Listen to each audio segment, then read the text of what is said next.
दरम्यान अंबादास दानवेंच्या घरासमोर उभे असलेली मर्सिडीज माझ्या भावाची आहे, नीलम गोरे यांनी बोलू नये. संजय शिरसाट यांच्या घरासमोर उभे असलेले टिप्पर, त्यांची महागडी गाडी, त्यांचा संभाजीनगर इथला बंगला हा कसा झाला याची सर्व माहिती माझ्याकडे आहे. माझ्या नादाला लागू नये या सर्वच गोष्टी बाहेर काढेल असं देखील अंबादास दानवेंनी म्हटलेलं आहे. नीलम गोरेंना वादग्रस्त वक्तव्य केलं आणि मर्सिडीजचा उल्लेख केला की मर्सिडीज शिवसेनेमध्ये दिल्याशिवाय पद मिळत नाहीत. आपण पाहतोय अंबादास दानवेंची मर्सिडीज आपल्याला पाहायला मिळते. स्वतः विरोधी पक्ष नेते देखील गाडी शेजारी उभे आहेत, ते बाहेर निघाले होते. आपण त्यांच्याशी बातचीत करणार आहोत. सर, ज्या पद्धतीचा आरोप पद दिल्याशिवाय पद देताना मर्सिडीज दिल्याशिवाय पद दिली जात नाहीत असं नीलम गोरे म्हणतायत आणि आपली देखील या ठिकाणी मर्सिडीज पाहायला मिळत आहे, काय सांगाल? नीलम ताईंना 4दा विधान परिषदेचं सदस्य, 2दा उपसभापती केलं. प्रत्येक पदाला जर 2 मर्सिडीज असेल तर त्यांना 12 मर्सिडीज होतात. त्यांनी 12 मर्सिडीज दिल्या का, हा माझा पहिला प्रश्न आहे, सगळ्यात पहिला प्रश्न आहे. आणि मग त्यांनी बोलावं पुढचं. आपल्या गाडीबद्दल काय सांगाल? माझ्या भावाची गाडी आहे ती. माझी गाडी काही कामाला निघाली म्हणून माझ्या भावाची गाडी मी वापरतो. ती मर्सिडीज माझ्या भावाची आहे.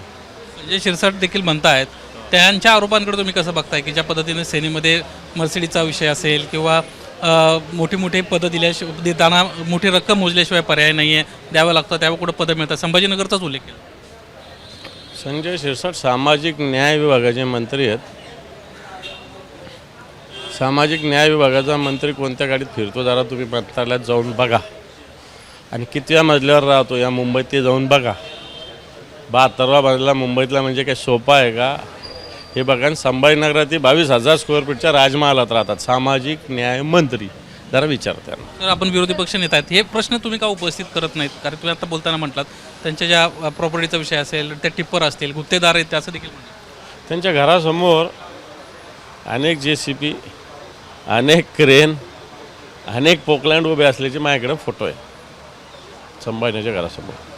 आता मला सांगावं ते कोणाचे आहेत, कोणाच्या नावावर आहे आणि कशासाठी आणले. या विधान परिषदेच्या विधानसभेच्या अधिवेशनात तुम्ही हा विषय घ्याल? नादी लागले तर सगळं होईल. छेडाल तर सगळ्या गोष्टी होतील, त्याला काय प्रॉब्लेम. चुकीच्या गोष्टी घडत जर असतील तर त्याच्यावर आवाज उठवला पाहिजे. उठू ना, आता त्याची माहिती आहे माझ्याकडे, सगळे डिटेल्स आहे त्याचे. काय माहिती आहे? कोणाचे जरा सांगावून त्यांनी, नंतर मग मी सांगतो कोणाचे. कोणाचे त्यांनी सांगावं, नाही तर मी सांगतो कोणाचे. काय काय डिटेल्स सर आहेत? आता तुम्ही बंगल्याचं असेल, गाडीचं, आत्ताच कुठे सांगू, व्यवस्थित वेळ आल्यावर सांगू. ABP माझा, उघडा डोळे बघा नीट.